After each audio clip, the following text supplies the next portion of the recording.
మాంకాళి జాతర వచ్చినా, బతుకమ్మ పండుగ వచ్చినా, రంజాన్ వచ్చినా, క్రిస్మస్ వచ్చినా వినూత్నమైనటువంటి కార్యక్రమాలు చేపట్టింది కూడా మనం చూడడం జరిగింది. కాబట్టి గోపీనాథ్ గారు మన మధ్యలో లేరు, వారు అకాల మరణం చెందిరు. కాబట్టి ఎప్పుడు రాని కుటుంబం వాళ్ళ భార్య, బిడ్డలు, కొడుకుతో సహా మీ దగ్గరికి వచ్చిండ్రు.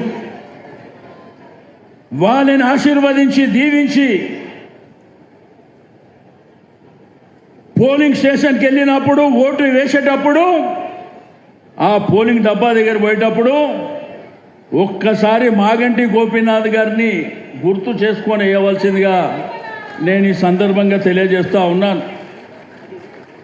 మనం చూసినాం, ప్రభుత్వాలు వస్తుంటాయి, పోతుంటాయి, కానీ ఎవరేం చేసింది అనేది మనకు ప్రధానమైనటువంటి అంశం.